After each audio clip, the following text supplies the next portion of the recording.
No question. Yeah, former Kings coach and GM, player personnel director, broadcaster, of course, all-time Kings icon, the one and only Jerry Reynolds. Happy Friday, Jerry. We have been talking a little bit today about how people came to root for teams in the NFL other than the local team. And I want to ask you, I think I know, I thought you were a Colts fan because you're from Indiana, but you're actually not a Colts fan, right? No, I'm a Chiefs fan. Mainly years in Kansas City. My son and I became Chiefs fans, and pretty much have stayed that way. Although he's been real loyal. As you may know, and I've admitted I'm a kind of a front runner, and so I bailed on him for a few years. But now I'm back right on top of that bandwagon. Yeah, I mean, there's no better time to be a Chiefs fan than right now, right? I mean, you got your Patrick Mahomes jersey and everything every Sunday, right? Oh yeah. I mean, really, it's disgusting how fraudulent I am, but it's okay. Jerry, we found out this week, of course, that the Kings opened the preseason in Vancouver, and I wanted to ask you what your impressions were when you used to travel in there with the Kings. What kind of city Vancouver was as an NBA city, and do you know why it didn't quite work there with the Grizzlies? Well, I have heard a couple things. Yeah, it's a fabulous city. I mean, it's probably the most beautiful city in North America. Wow. In my mind, honestly, it was a kind of a better version of Seattle, if you want to know the truth. Wow. And very, very beautiful, and nice arena. I thought they drew pretty well. I think honestly, one of the main problems they had, the ownership group was probably a little underfunded. At that time, the exchange rate, American dollar for Canadian dollar, was huge gap. And so, as you know, it was like, I think American dollars was like a buck and a half, Yeah. And so it really made it tough on the Canadians team at that time, to kind of make up the difference. And so, Toronto was just way better funded with their ownership group. And so I think that was part of it. I mean, but I mean, they, gorgeous city. I mean, the difference between Oklahoma City and Vancouver is, or Memphis. My God, that's what I mean. So a dramatic difference, huh? Well, I was going to say Seattle and Vancouver are the two most beautiful, and no disrespect. Well, I guess it is disrespect. Memphis and Oklahoma City about the two worst. So there you go. I said it. I'm proud of it. Stamp it down right now. Jerry, yeah. I was wondering, I could be reading way too much into this and just overthinking, but I've seen a lot of Domantas Sabonis and Chris Duarte together, training together in this offseason with Doug Christie and Leandro Barbosa. Looks like down in Southern California since Duarte was brought over here in the trade. I'm just curious, like, as a coach, do you like see those off the floor relationships and ever as a coach try and implement that on the floor as well, like trying to get them as many minutes together as possible, or does that stuff not really ever factor into coaches' minds?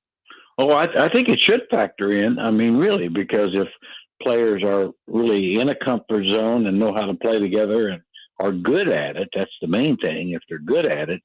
And as I've been told by several people from involved with the Pacers, that, Duarte, when Sabonis was there, was very good. Mm-hmm. His rookie year was one of the best rookies in the league. And then last year he wasn't. Now, a big part of it was injuries as well. But, a lot of the feelings was that the best thing going for the Kings in that particular move is the fact that they pretty confident he's going to be really good, partly because of Sabonis, who knows how to get him shots. He's not a great one-on-one player, and doesn't try to be, which, that's a strength too. Right. Jerry, we were talking about some of the players yesterday and we don't have the nicknames we used to have. And this isn't a question. It's just, I wanted you to know, we came to the conclusion that we miss having you on the games because you had so many great nicknames. So we miss some of the nicknames type things you used to do with this team.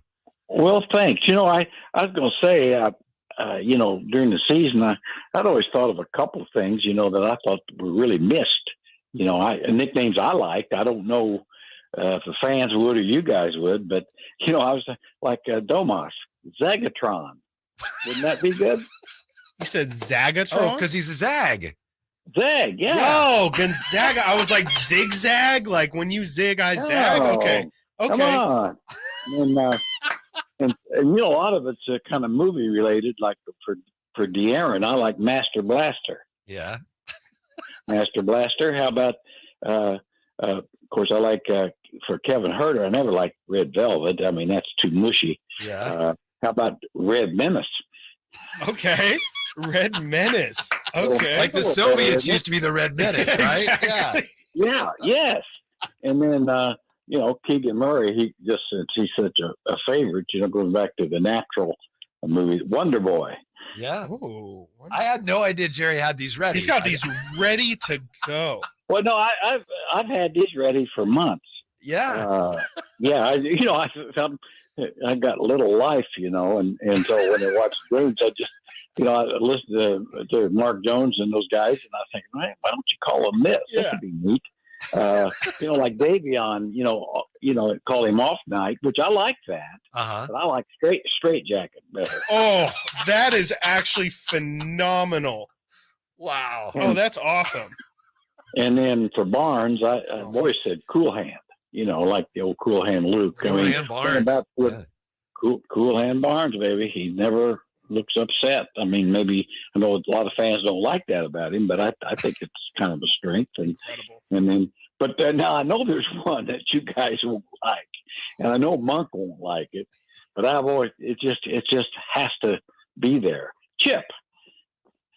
Oh my gosh. Yeah, you got to go with Chipmunk, don't you? Jerry Reynolds, the greatest to ever do it. That's incredible. I mean, then you could also go with M squared. Yeah. That's okay. Sure. But I mean, under duress, Chipmunk, you got to go with that. Oh. Now you have experience in this. What do you do? Let's say, he's not crazy about it. I don't know. Maybe he loves it, but I mean, is that something you had to take into consideration when you started calling players these various nicknames? Yeah, it really is. I'd run it by guys because I've told the story about Beno Udrich. I called him the Tasmanian Slovenian. Yeah. And some lady chewed me out, said, that's really disrespectful. I don't know either Tasmanians or Slovenians. I'm not sure which. I said I'd run it by Beno. He loved it. Yeah. He loved it. And I used to, and Mike Bibby, when he'd get going, I'd say he just bibblicious, and then Mike really got a kick out of that, So yeah, if somebody, or if I'd said something off the cuff and they didn't like it, I'd quit. I wouldn't do it. No. Yeah. So that's why I say I have a suspicion that Malik probably would not be in favor of Chip. I think he'd like it. But he might. He would appreciate it at least. Malik's a funny, lighthearted guy. I feel like he'd like it. Yeah. Which one's your favorite nickname that you've ever had? My favorite all time? Yeah, that you've ever given anybody. I think the Great Rudini. I love it too. Yeah. It's so good. I always say that one, and probably the second best was the Brock Ness Monster. Right. Yeah. With John Brockman. I mean, just because I think he really liked it being kind of a limited role player. He knew he wasn't going to be in the league long, and he kind of liked the nickname. Yeah. That one was perfect too because it fit his style of play. It was very like, he was. He was. I mean, he would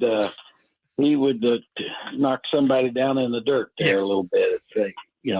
He just didn't have quite enough other talent to go with it. But, maybe, Jerry, you're probably too busy, but maybe we can get you to come out to media day and we can try some of these. Oh, we would have to. That'd be so good. Yeah, you're probably busy that day, but I mean, hey, Domas, Zagatron, what do you think? So Zagatron, I would think he'd like that. Okay, Zag being a Zag like he is. Yeah, I like it. And, I like it. And kind of a takeoff of Megatron. I mean, obviously he's a strong, physical, special player. Yep. And I've always thought, like with Fox, of course, I've always thought, they missed a thing in like with Fox too. When he gets a foul or something like that, it's no fouls in the Fox house. Something like that. Hey, okay. That one took me a second to put together, and now I got too. Double meaning there. Chris, but yeah, It sneaks up on you. I mean, you gotta be thinking long. You know what I'm saying? It's tough. Yeah. No, not everybody's as sharp as you, Jerry. Huh. Well, a lot of people are sharper than me, but it just shows you not just a wasted youth, but a wasted senior years as well. Well, those are tremendous. That's Unfortunately, we've had so much fun. I'm going to use all of them. Yeah. We our time has expired. The shot clock has run out on us. Thank you very much, Jerry. Have a wonderful, wonderful weekend. Can't thank you enough for these, and I'll see you Monday. All right. See you Monday. You guys be good. Have a good weekend. You too, Thank you, Jerry. Incredible. Just incredible. I mean, let's go down the list there. Zagatron, Master Blaster, Red Menace. We got Wonder Boy, Straight Jacket, Cool Hand, and Chip.